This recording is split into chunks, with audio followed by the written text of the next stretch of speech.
I get money in my sleep, I could never be weak. Let me ask you a question, Bush. Welcome to the show.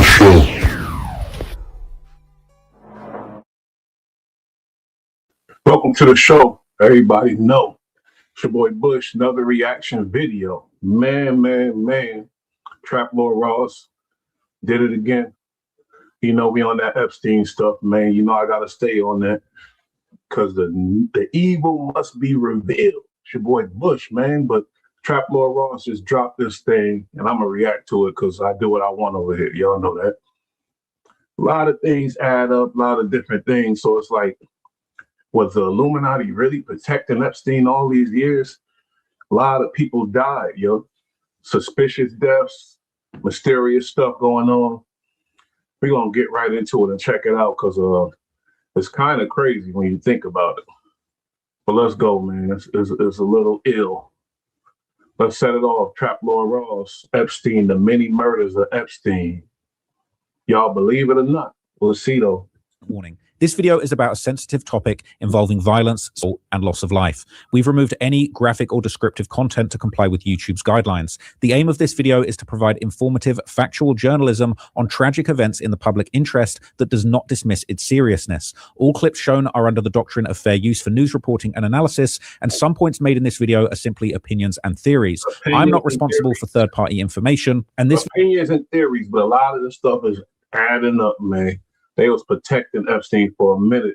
A lot of bodies dropped. Let's go. Video is being made purely for artistic, educational, documentary, and scientific purposes. If you want to watch my videos uncut and extended, go to patreon.com/traplawross, where you can get those for just $2. Also, you can now watch my new drops on Spotify, so go search me there. Here's the video. Jeffrey Epstein liked to paint himself as the product of the gritty streets of South Brooklyn. However, the truth was far more uncomfortable. Born in 1953, he grew up in Seagate, a private, gated, predominantly Jewish community at the edge of Coney Island. His father Seymour worked as a city park's groundskeeper, and his mother Pauline was a school aide. Friends knew him as Epi, older brother to Mark, and a math and music prodigy who at least back then seemed perfectly normal, except for one childhood incident that stood out, a disturbing prank where Epstein allegedly dressed up as a Jewish rabbi to lure a girl close enough to touch.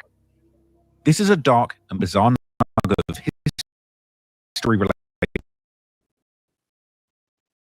You see what type of stuff, you know. Creepy boy, let's go. To Epstein that's painfully ironic in the light of recent theories that emerged years later that he was operating some kind of Mossad honeypot operation. But by early adulthood, it was clear that his ability to fail upward would become his greatest asset. After dropping out of college in 1974 with no degree, the 21-year-old somehow secured a teaching job at the elite Dalton School. He was hired by headmaster Donald Barr, father of future Attorney General William Barr, who in another overdose of suspicious irony would later be in charge of Epstein's death investigation. At Dalton, the school became a hunting ground. That boy was connected from the beginning, man. Rothschild. Come on, man. They set him up.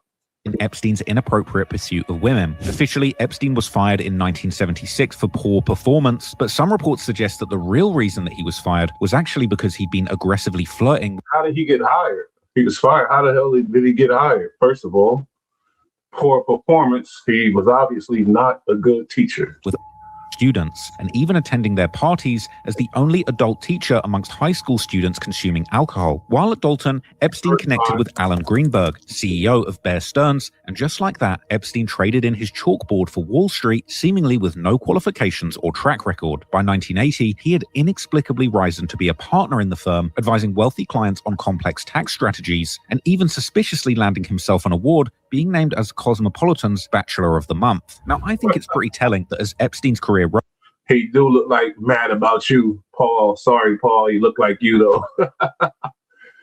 A little creepier, though. Rose, he was publicly winning awards not for his teaching ability or financial management success, but for his supposed ability to get hold of girls. Funnily enough, the rise of his suspicious financial career would suddenly stall out in 1981 when an internal investigation at Bear Stearns forced his resignation. Apparently, he'd been investigated for giving a girlfriend access to inside information on new stock launches, which he was using to make extra money behind the scenes. After that, he would reinvent himself, co-founding a company called Intercontinental Assets Group. He would brand himself as a high-level financial bounty hunter that was helping clients recover stolen money. And clearly things went well for him, because by the mid-80s, Epstein would be jet-setting between Europe and the Middle East, boasting about connections to intelligence agencies and carrying a fraudulent...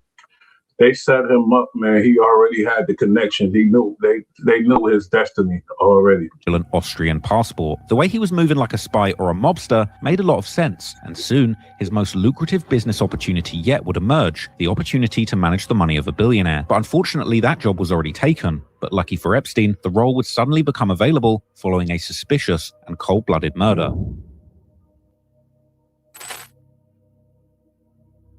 Before Jeffrey Epstein became the gatekeeper to a multi-billion-dollar fortune, that role belonged to Arthur Shapiro. As personal attorney and financial advisor to Victoria's Secret billionaire Les Wexner, Shapiro controlled the empire's finances, but by 1985, his control was beginning to crack. By then, Shapiro was under intense IRS investigation for allegedly hiding money in questionable tax shelters. In fact, he was scheduled to testify before a federal grand jury the very next day, but Shapiro never made it to the stand. Instead, on the morning of March the 6th, 1985, Shapiro was seen sitting in his red BMW, parked at a cemetery of all places, sharing breakfast with an unidentified man. Then, moments later, that same man, dressed in all black, wearing a broad-brimmed hat and apparently walking with a distinct limp, began chasing Shapiro from the vehicle while firing a handgun,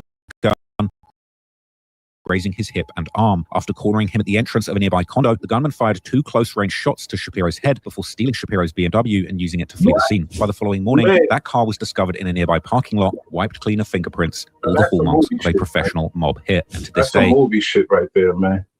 That's some movie shit, some straight CIA, FBI, Tom Cruise movie shit. That murder remains officially unsolved, but still the timing was impossible to ignore. Notably, a suppressed police report would later point to alleged organized crime connections within Les Wexner's own circle, and suggesting the possibility that the killing was actually financed in order to prevent damaging information coming out on Wexner during Shapiro's expected testimony. Almost immediately then, Jeffrey Epstein, a college dropout with no formal financial credentials or awards other than being a celebrated bachelor, would suddenly assume control of Wexner's 10-figure. That was the hit that put him in position, you saying? That was the hit that put Epstein in position. He rubbed homie off like that, pause. Wait a minute. Did he hire somebody? Because he definitely didn't do it. Wow. So that was what put him in position. I believe it too. I'm sorry. I believe that shit.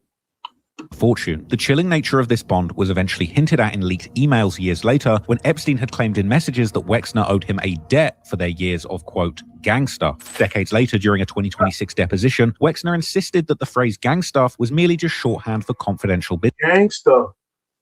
Gang stuff. Damn. I heard FBG Duckin, rest in peace, and a lot of urban gangsters say, we started this gang shit. We started this gang shit. Nah. I think Epstein started that gang shit. Oh my God. Business dealings. Jeffrey was like a Brooklyn guy. And he, in hindsight, he didn't use words like have a confidential discussion or my opinion or this is secret or private or confidential, personal things that lawyers or accountants might use in normal language. He would say this is gang stuff.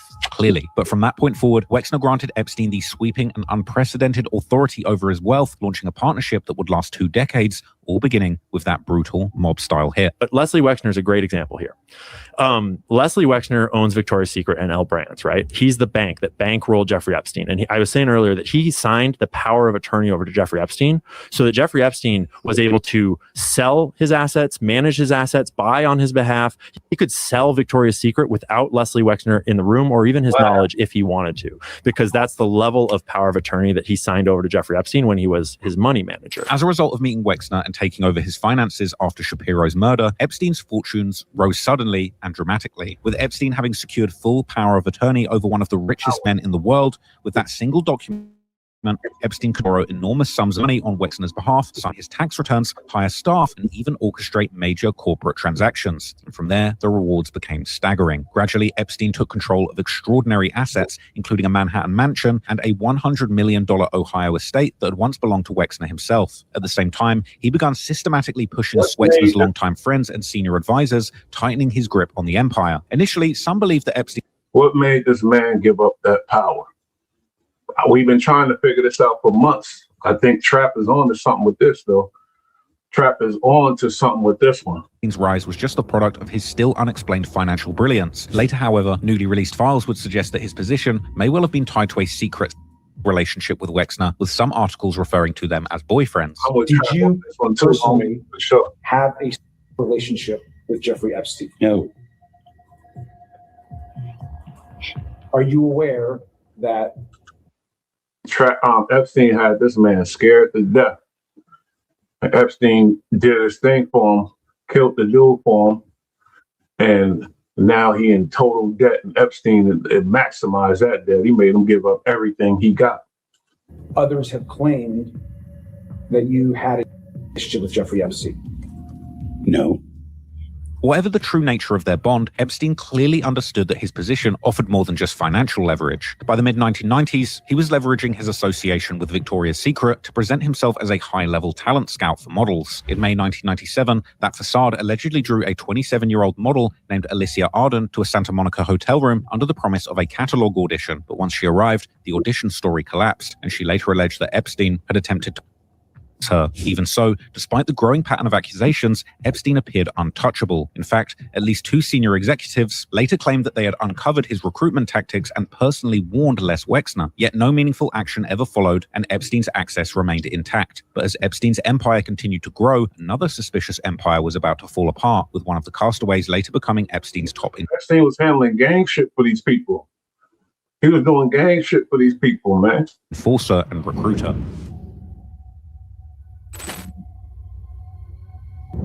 By 1990, Jeffrey Epstein had embedded himself within the world's most elite financial circles, and once again, a highly suspicious death would change everything. At the center of that shift stood Robert Maxwell, the British media tycoon with a boatload of money, power, and respect all over the world. And his notorious daughter would be named Ghislaine Maxwell, and she would benefit from much of the connections that her father had built up over the decades. Ghislaine, she's sitting in the can now.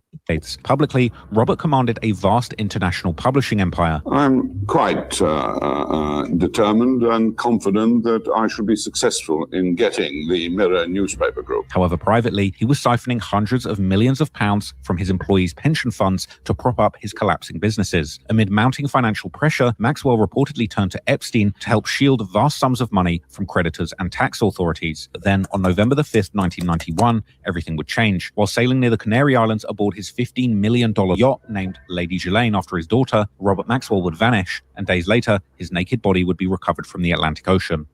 I also want to take this opportunity to thank all the many hundreds of people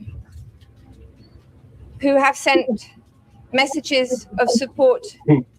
Although an official inquiry concluded that he likely suffered a heart attack and fell aboard, an autopsy would note significant head and spinal injuries not directly attributable to drowning. Some believe, wow, they beat him and threw him in the water and said it was drowning.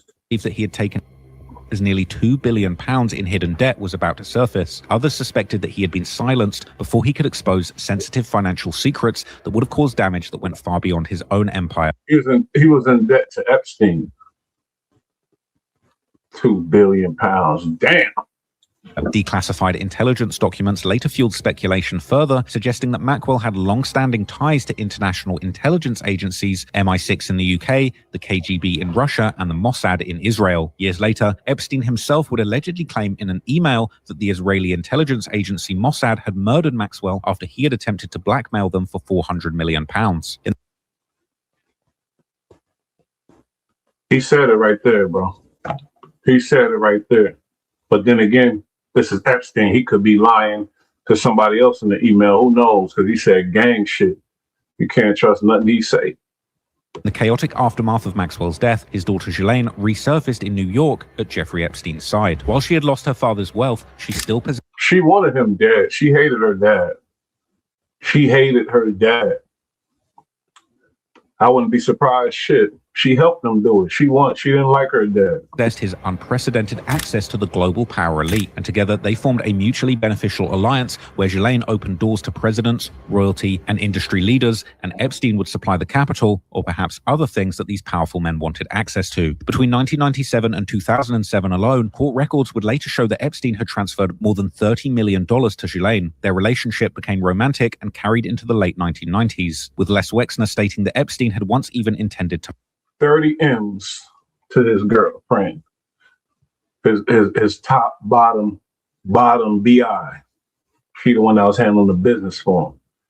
30 M's real quick after her pops end up dead. Marry her. When did you first meet Ghislaine Maxwell? Must have been about 1990.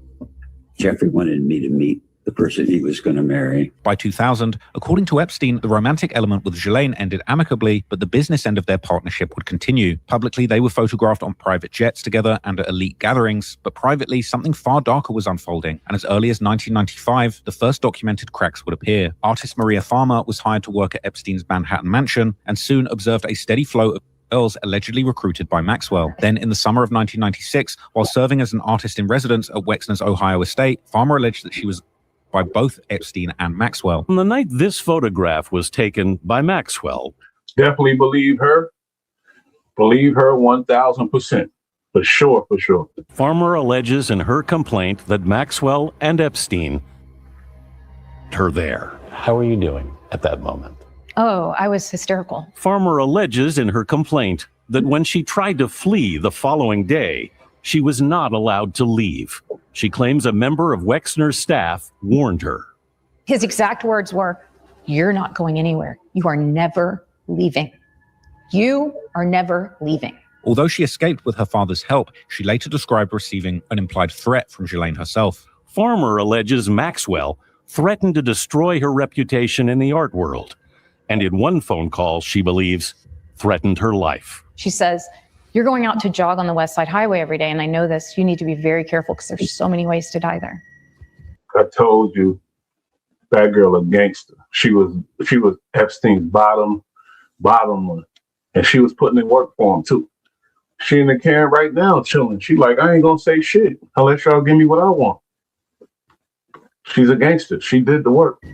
So you have to be really careful. Look over your shoulder. Shortly afterwards, Farmer learned that her sister Annie had allegedly been subjected to a massage by Maxwell at Epstein's New Mexico ranch while Epstein watched. Despite filing formal complaints with the NYPD and the FBI in 1996, the sisters encountered a wall of silence. Astonishingly, those early reports remained buried for decades, only resurfacing publicly years later in 2025. And with these and perhaps other damaging allegations brushed under the rug, this allowed Epstein and Maxwell to continue building an international operation protected by the very elites that they were compromising. For nearly a decade, Jeffrey Epstein moved as if he was untouchable, operating within the highest levels of global power, and he was splitting his time between numerous locations like his Manhattan townhouse, his Palm Beach mansion, his Zorro Ranch in New Mexico, his private island, Little St. James in the British Virgin Islands, all while socializing with the world's most powerful men. During Bill Clinton's presidency alone, visitor logs would show that Epstein had entered the White House at least 17 times. Behind that access, however, prosecutors would later allege there was a pattern of systemic that involved a revolving door of vulnerable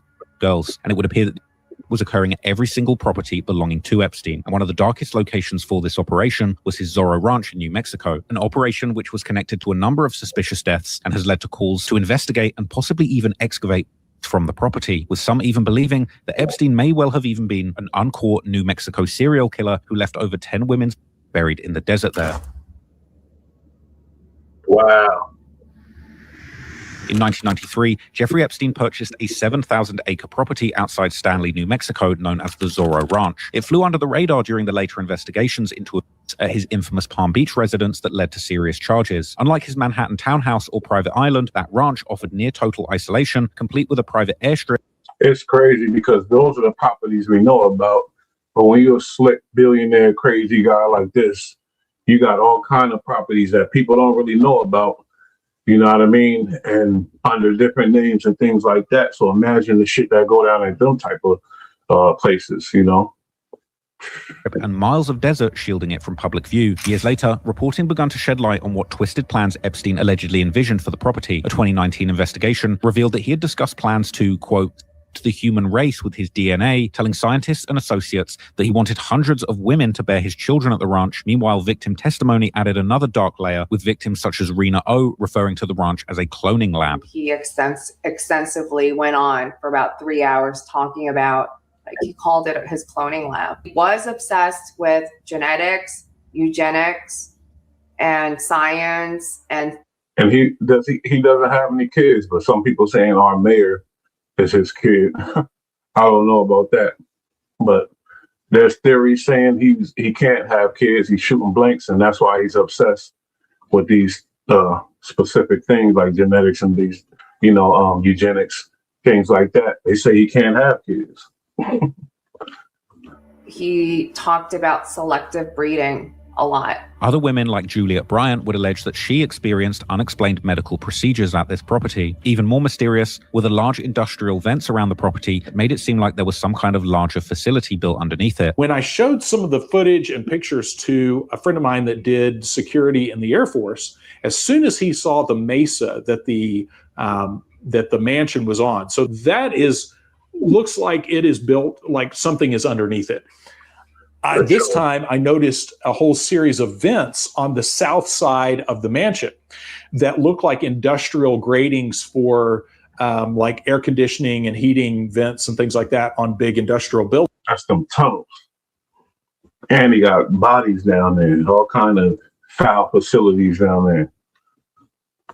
Buildings, except this is a mansion. This just should ostensibly is a house, but these are big, like in some cases, like 10 or 12 foot by 3 foot wide steel grating. In 2026, newly surfaced emails reportedly referenced discussions about freezing eggs and reproductive plans. Separate diary excerpts attributed to an alleged victim would describe a being taken away under Ghislaine Maxwell's supervision and with Epstein named as the father. Additional correspondence mentioned claims from unidentified informants that Epstein had offered her financial incentives tied to for black market purposes. Crucially, that same email would actually mention John of God, a Brazilian cult leader who was later convicted in 2019 and sentenced to over 400 years for his offenses. Beyond these biological experiments, an email originally sent in 2019 resurfaced in February of 2026, alleging that bodies were actually buried in the hills surrounding Epstein's Zorro Ranch. Eddie Aragon says it was early in the morning in November 2019 when he got this email from someone claiming they were a former staffer at Zorro Ranch. Writing, "Did you know somewhere in the hills outside of the Zorro, 2 foreign girls were buried on orders of Jeffrey and Madam G. Both died by strangulations." I got the email. I was startled. The emailer says they had 7 videos, but never actually sent the footage, asking Aragon for digital currency Bitcoin. More chillingly, there were also 11 unsolved murders of women who were found nearby in West Mesa, New Mexico, that authorities discovered in 2009. The more investigators dug, the deeper the West Mesa mystery became. 11 women, one of them pregnant, all buried nude sometime between 2001 and 2005. Epstein got something to do with that for sure. Everybody that ever knew him, that's why people are angry at whoever was in them Epstein files, because shit like this. Investigators quickly identified 7 of the women, but there were still 4 Jane Does. Months went by without any more IDs until now. The victims aged to 32 would actually disappear between 2003 and 2005, many of them being vulnerable women involved in sex work and battling addiction. 8 additional women who vanished between 2003 and 2006 are believed by investigators to be connected to the same perpetrator or perpetrators. And one of the last women to disappear during that period, Vanessa Reed, would vanish in June 2006, just weeks before the FBI formally launched its federal investigation into Epstein, at which point these disappearances would suddenly stop. Yet 17 years later, as of 2026, New Mexico police still have no answers. Well, that's right, Doug and Shelley. Police definitely say that they are still on this case. You can see that there are monuments all out here. This one says in memory of Michelle Valdez and her unborn angel. And then you can see where there's just flowers and different monuments placed throughout the park. Now, with that said, we did have the chance to talk to investigators, and we asked them, why is this case so difficult to solve? I want you to know that this remains an active and open investigation, and we are committed to finding the truth. That truth dates back at least 17 years. On February 2nd, 2009, Christine Ross and her dog were on a walk. That's when Ross's dog found a bone. That bone determined to be a human bone and led to the remains of 11 women and 1 unborn child. So when the bones were found in 2009, yes, it was a shock to our community and to the police. They were experimenting with these ladies' organs for reproductive purposes, for all that weird stuff they're doing. This type of stuff don't go down in those areas. So they wonder, this is weird. This ain't no regular shit for these areas. So what's going on? And then Epstein happened to have a big ass complex on the top of the hill, not even a mansion, just a big, pause. It's like, obviously what's going on, man. Wow. And he was protected by the local authorities and by everybody else because he's paying off everybody. Department. Liz Thompson is a retired APD homicide sergeant who worked this case for nearly a decade, along with Ida Lopez. We, have persons of interest that we're looking into, and we continue. So I just don't want it to be out there where we're losing tips because people assume that we've got this number one suspect, and we're not there yet. There was no clothing, there was no jewelry, there wasn't physical evidence. Police say there are 8 women still missing from 2003 to 2006. According to investigators, their cases share similar circumstances as the West Mesa victims. Law enforcement has not publicly connected these crimes to Epstein, but still, the geographic and timeline overlaps are deeply concerning. And as questions about what might have happened in those deserts lingered without definitive answers, attention would gradually shift from the isolated grounds of the Zorro Ranch to the powerful figures who were moving in Epstein's circle. But despite the New Mexico disappearances slowing down as the feds began investigating Epstein, there would unfortunately be vulnerable women who would lose their lives right up to the point where he would face justice.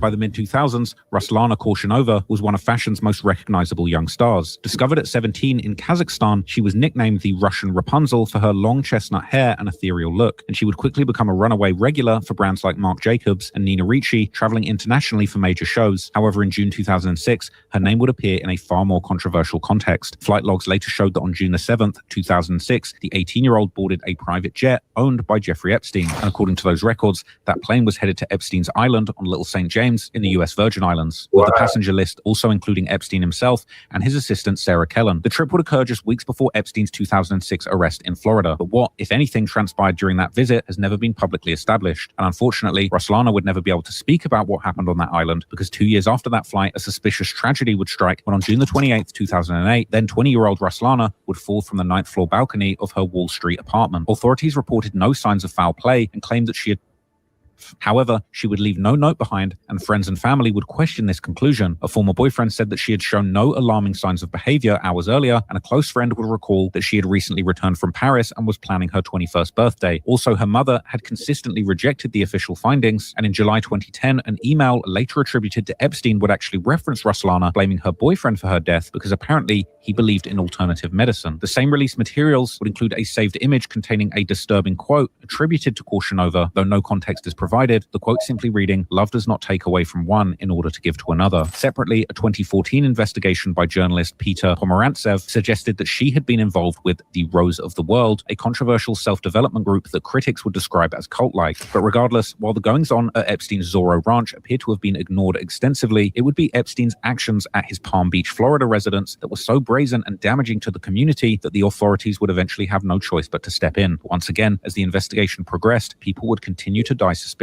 both before and after. In addition to Epstein's New Mexico Zorro Ranch, at his Palm Beach property in Florida, countless more girls would be sucked into his orbit and systemically. Perhaps the most famous one of all was Virginia Giuffre, who grew up in an household and cycled through foster care. She was homeless by 14 and unfortunately the kind of vulnerable young runaway that would be the textbook target for the Epstein operation. And eventually, she encountered a man named Ron Eppinger, an associate of Epstein who ran a South Florida modeling agency, later described in court records as a recruitment front for. He would eventually be investigated and arrested and was facing up to 10 years. But ultimately, he only received 21 months in prison alongside a $6,000 fine. And after Eppinger's arrest, Virginia Giuffre would secure a job at Donald Trump's Mar-a-Lago club in Florida. And it was here that the then 17-year-old Virginia was allegedly approached by Ghislaine Maxwell with an offer to work as a traveling masseuse for Epstein. Giuffre would later allege that she was between 2000 and 2002 across Epstein's various properties and to some of the world's most powerful men, including Prince Andrew, billionaire hedge fund manager Glenn Dubin, powerhouse attorney Alan Dershowitz, famously known for representing O.J. Simpson and later Epstein and Trump, the governor of New Mexico, and the U.S. ambassador to the United Nations, Bill Richardson, Marvin Minsky, the MIT scientist regarded as the father of artificial intelligence, and Jean-Luc Brunel, the MC2 modeling executive who was later accused of playing a central role in managing Epstein's broader network. By 2002, Virginia Giuffre would leave Epstein's circle after marrying her husband Robert and relocating to Australia. According to Virginia, Epstein would openly brag about Jean-Luc Brunel delivering over 1,000 girls to him, and she would also describe hidden cameras inside Epstein's homes, as well as alleging that he discussed using recordings of influential figures as leverage, explicitly telling her that she was a pawn in a scheme designed to ensure the world's most powerful and influential figures owed him favors. But meanwhile, in Palm Beach, authorities started acting on tips in 2004 about young girls visiting Epstein Epstein's estate, and by July 2006, the FBI launched Operation Leap Year, a federal investigation into Epstein's activities. However, in a detail that would later raise eyebrows, Ron Eppinger, the man who had first recruited Virginia Giuffre, would die in a local hospital just 2 months before the federal investigation formally begun, and publicly available records did not specify a cause of death. This was a huge red flag and the first of many highly suspicious deaths connected to the initial investigation into Epstein's operation to women. Perhaps if he was still alive, Eppinger might have flipped on Epstein to save himself, collaborating with the authorities to expose the operation. He's certainly the kind of weak link that a mob-connected abuse think nothing of making disappear, but with basically no information publicly available. Yeah, rest in peace to him. Dude called, come on, Trap, that's where you tripping. Weak link that they wouldn't mind making disappear. I mean, he a man that died, but damn, Trap ain't playing though.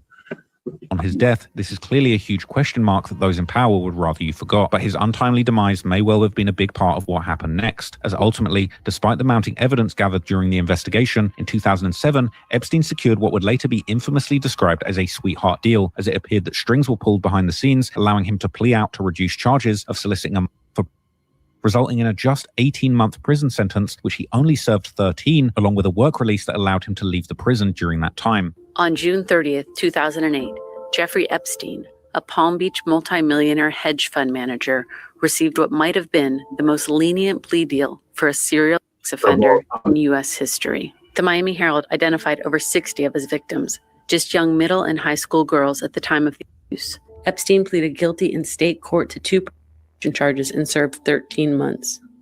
Epstein's punishment was like that of no other sex offender in Florida. He had a private space in a vacant wing of the Palm Beach County stockade, but records show he spent limited time there. He was allowed to go to his private West Palm Beach office, where he spent up to 12 hours a day, 6 days a week, often accepting visitors, including female friends. With a slap on the wrist and just over a year of relaxed punishment, Epstein was able to continue his empire with little oversight. However, once again behind the scenes, as years went on, more people connected. That was like a vacation for him. He ain't have to work or nothing. To his charges would wind up dead under suspicious circumstances. When Alfredo Rodriguez died in 2014, whatever secrets he carried about the inner workings of Epstein's Palm Beach mansion died with him, because for years, Rodriguez had served as Epstein's house manager with access to his daily operations. Kept any pictures of the young women who would come to give massages on her laptop. Yes, ma'am. And you saw those pictures? Yes. He was privy to all of Epstein's powerful visitors, as well as the infamous Little Black Book, a contact list that apparently contained hundreds of elite contacts of Epstein's, along with contacts for his network of women that he was luring into his network. Apparently, in fear of his life, as investigations into Epstein had just started, Rodriguez took Epstein's Little Black Book with him as life insurance. But ironically, it might be that his life insurance ended up actually being his death warrant. Years later, in 2009, Alfredo attempted to sell Epstein's Black Book for $50,000 to what would ultimately turn out to be an undercover FBI agent. Okay. Who created this book? Epstein himself. You know that's a fact. He not lying. And look at this fucking FBI agent. This book was made by Epstein? All his Mercedes, all his planes, they were supposed to have this. He made all of these disappear. So he had a copy of these for everywhere. Yeah. Everywhere he Well, was. of course he said, I don't have it. See, somebody that can't peek when somebody's recording them, you see how he's asking these questions and he's all trying to get it all on camera. You know, sometimes you got to really analyze how people act, though. Man, look at this, though, man. He would be sentenced to 18 months in prison for obstruction of justice, ironically the very same amount of prison time that Epstein received for crimes against women in his controversial 2008 plea deal. And after his release, Rodriguez would quickly fade from public view. But then in December of 2014, he would die at age 60, apparently the result of an extremely rare form of cancer caused by exposure to asbestos. His death was ruled as natural, but his widow would give reporters a chilling statement saying that he died with so many secrets and that he knew about everyone, including the prince. Unfortunately, he wouldn't be the last person connected with Epstein's 2008 charges that would pass away in the following years. We're going to see a lot more people start dying.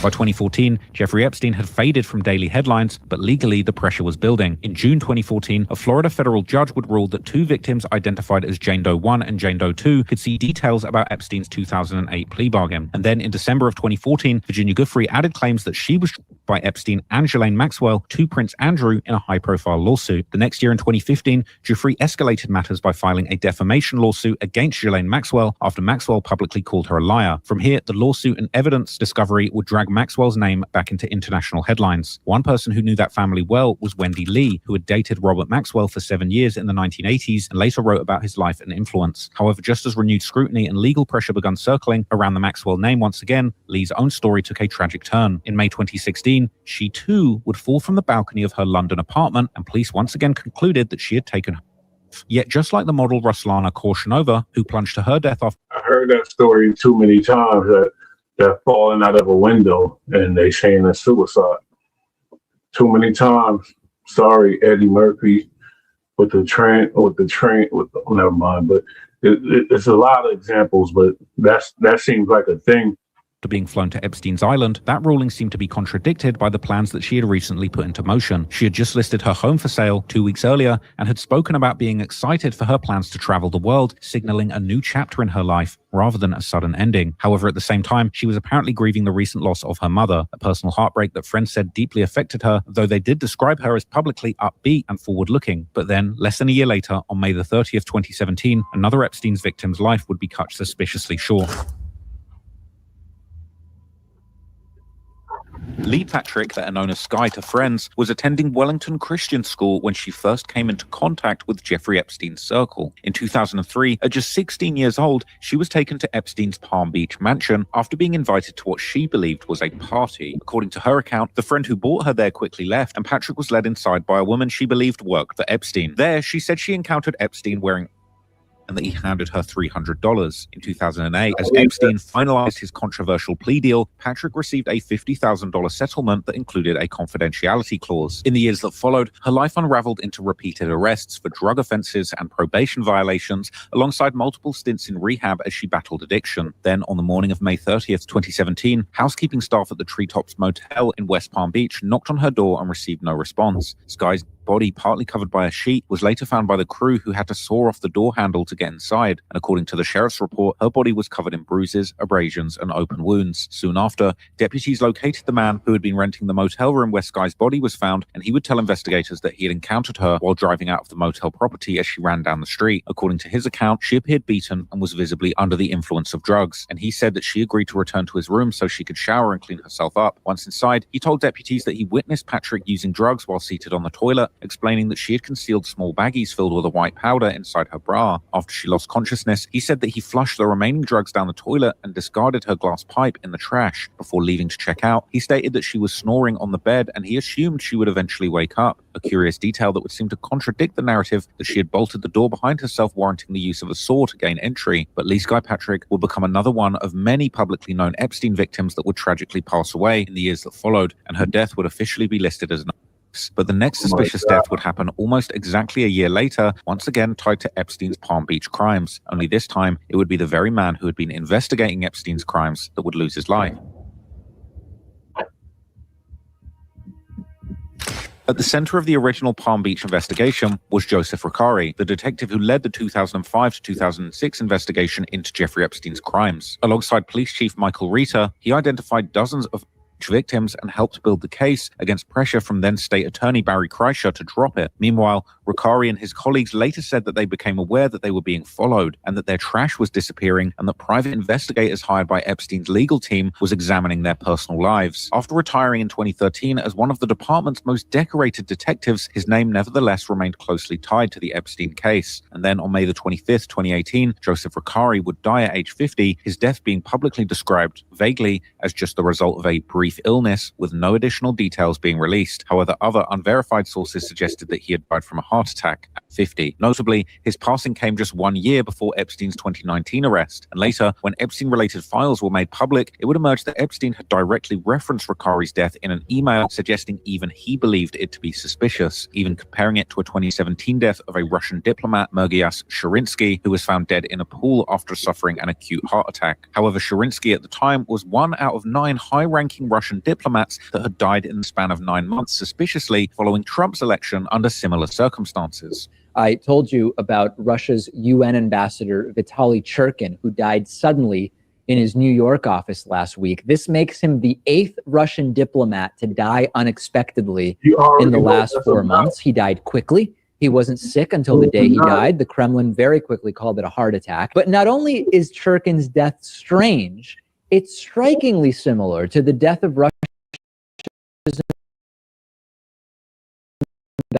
27th, also called a heart attack by the Kremlin, and the death of a Russian diplomat to Greece, Andrei Malinin, on January 9th, the Kremlin also calling that a heart attack. Now, it's unclear in that email if Epstein is inferring that Putin, Trump, or even himself might have played a role in the death of the detective that had hoped to put him away for good. But either way, Joseph Recarey was yet another name tied to Epstein that would have proved an important resource in any future investigation. Now he too was dead before his time. Just like the mob, when you're protected by higher powers in that element, in that world.